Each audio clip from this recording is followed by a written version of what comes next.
I'm Jon Schwartz, a real estate investor, realtor, and house hacker in Los Angeles, California.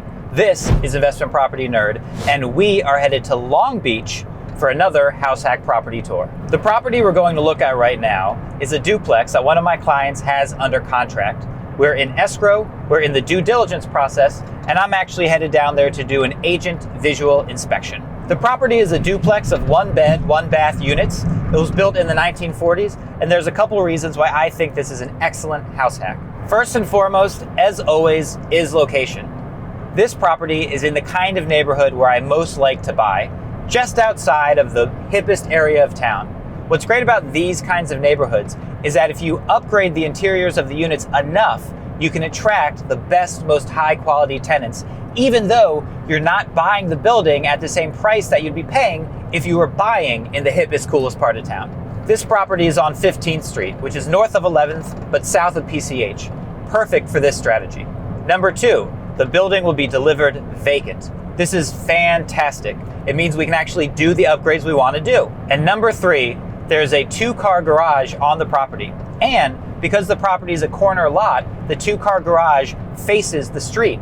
That means that this 2-car garage can eventually be made into an ADU, either a large studio or a compact 1-bedroom with its own frontage, its own front door, even its own parking spot in front of where the garage is right now, to create an additional income stream down the line.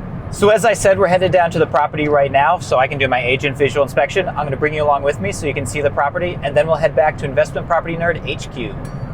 So here's the garage, and you can see there's a parking pad in front of it. When the garage becomes an ADU, everyone will be able to park on the pad. We're going to go around the corner of the building, which as you can see is in pretty good shape. It's a 1940s vintage, and it's been well maintained. The unit on the right currently has a tenant in it, so we're going to go into the unit on the left, and I'm going to tell you about our renovation plan. Now as we come into the living room, imagine fresh paint on all the walls, a nice smart off-white with white trim. Imagine the floors covered in luxury vinyl flooring, and that can go right over the tile, saving on demo costs. Also, as we go into the dining nook here, look at these windows. Imagine these with nice 2-inch faux wood blinds. Now we were thinking about keeping these cabinets and just putting a new countertop down, but it actually costs about the same to put in new cabinets and have an entirely new kitchen, so that's what we're gonna do. Now as we turn around to look at this awkward water heater closet, I gotta pause the video so I can tell you what our plan is here. We're gonna take this water heater and relocate it to the outside, possibly put in a new tankless water heater outside, and in this little space, we're gonna put in a stacked washer and dryer.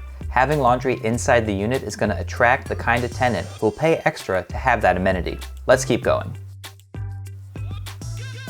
We turn around and come into the bedroom. It's a decent size and has its own closet. And again, imagine this with smart paint and nice luxury vinyl flooring. And finally, we check out the bathroom, which is actually in pretty good condition. Same flooring, we'll reglaze the tub, put up more contemporary tiles, and actually that vanity can stay. Finally, we come out into the backyard. That was the garage there on the right, which will eventually be an ADU. We have a nice big backyard for entertaining, moreover for attracting good tenants. And here's our final view of the duplex right in front of us and the garage/eventual ADU on the left. All right, we're back at Investment Property Nerd HQ, and guys, I hate to be a tease, but we're not going to review the numbers today. Here's why. So we're still in the inspection period of escrow, which means 2 things. Firstly, we're still collecting bids for work from contractors, electricians, and plumbers. Once we get all the bids in, figure out exactly what we're doing, and negotiate a little, we'll have a clear sense of what this renovation will cost us. And secondly, we're still negotiating repair credits with the seller. This is a really important part of the inspection period, and it's important you have a good agent on your side for this step of the process. During the inspection period, based on what your inspections turn up, you can go to the seller and say, we found that X, Y, and Z were faulty or unsafe or not up to code, and we'd like a seller credit at closing to compensate. This credit for repair is great because it's money you don't have to bring to the closing table and can put right into your renovation budget. And the math here actually makes this a great time to negotiate a concession. Here's why. Let's say you're buying a property for $500,000 and ask for a $2,000 credit for repair. Well, from the seller's point of view, it's like he's selling the property for $498,000 instead of $500,000. Not a big deal, and he's likely to concede. However, for you, you've just reduced your roughly $10,000 in closing costs by $2,000. That's a 20% reduction in your closing costs, and that savings can go straight into the renovation. So here's what we're gonna do.